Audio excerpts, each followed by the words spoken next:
ఈరోజు క్యాబేజీ తోటి గుడ్డు ఆమ్లెట్ వేస్తున్నా. ఎలా వేయాలో చూడండి. ఇంకా దానికి కావాల్సింది క్యాబేజీ, ఉల్లిగడ్డ, కరివేపాకు, టమాటా, కొత్తిమీర, పచ్చిమిర్చి, ఉప్పు, కారం, 2 గుడ్లు. దీన్ని స్టవ్ ఆన్ చేసుకుందాం. చాలా బాగుంటుంది. ఒకసారి ఇట్లా ట్రై చేయండి. చూడండి, ఇట్లా ఆయిల్ హీట్ అయిన తర్వాత 2 స్పూన్ల ఆయిల్ వేసుకుందాం. కొంచెం ఆయిల్ ఎక్కువనే పడుతుంది, ఎందుకంటే ఈ క్యాబేజీ బాగా మగ్గాలి కదా, అందుకోసమనే కొంచెం నూనె ఎక్కువనే వేసుకుంటున్నా. ఒకసారి ఇట్లా ట్రై చేయండి, చాలా బాగుంటుంది. ఎల్లిగడ్డ కొంచెం చిన్న చిన్న కట్ చేసి పెట్టుకోండి. ఫస్ట్ ఎల్లిగడ్డ వేసుకుందాం. ఎల్లిగడ్డ బాగా ఎర్రగా కావాలి, అప్పుడే టేస్ట్ బాగుంటుంది. కలర్ మారిన తర్వాత ఉల్లిగడ్డ వేసుకుందాం. ఉల్లిగడ్డ, కరివేపాకు వేసుకుందాం.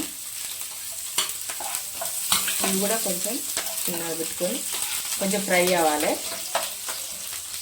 ఇవి కొంచెం ఫ్రై అవుతుంటే మళ్ళీ మనం క్యాబేజీ వేసుకుందాం.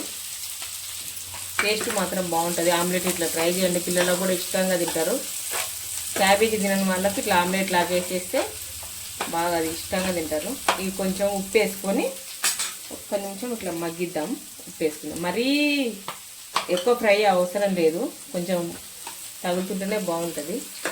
ఇది కొంచెం ఉప్పు వేసినా కదా, ఒక్క నిమిషం ఇది మగ్గనివ్వాలి. నెక్స్ట్ పచ్చిమిర్చి వేసుకుందాం. ఇట్లా పచ్చిమిర్చి వేసుకున్న తర్వాత టమాటా వేసుకుందాం. ఇవన్నీ ఒకసారి బాగా మగ్గాలి.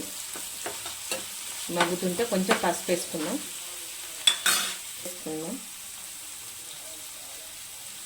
పసుపు వేసుకొని అంతా కలిపేసి మొత్తం మంచిగా దగ్గరికి అవ్వాలి.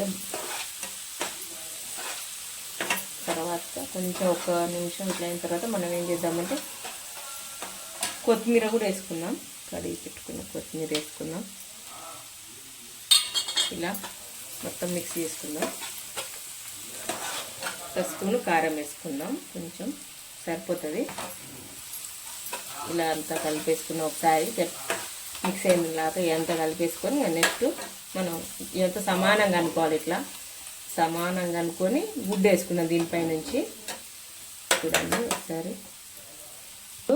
ఇందులో ఒక గిన్నెలో వేసుకొని ఇట్లా కలుపుకుందాం. బాగా ఇట్లా కలుపుకొని అంత మిక్స్ అయ్యేలాగా కలుపుకొని పక్కకెట్టేసి దీనిపై నుంచి వేసుకుందాం. మొత్తం ఒక లేయర్ లాగా ఇలా వేసుకొని ఎక్కడైతే కలవలేదో మనం అక్కడ సైడ్కి ఇట్లా అనుకోని చూడండి, చాలా బాగుంది. ఇట్లా రొట్టెలాగా అవుతుంది, చాలా బాగుంటుంది. ఇట్లా 1 నిమిషం వదిలేద్దాము. ఎమ్మటే తీస్తే ఇరిగిపోతుంది, అందుకోసమని ఇట్లా వదిలేద్దాము. చూడండి, ఇట్లా రెడీ అయిపోయింది.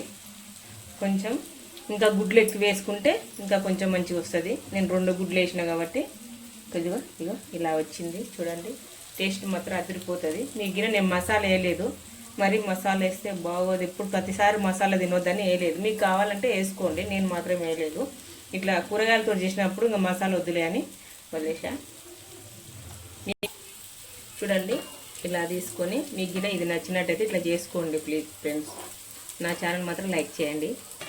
ఓకే, ఇలా తీసేసుకుంటే చూడండి.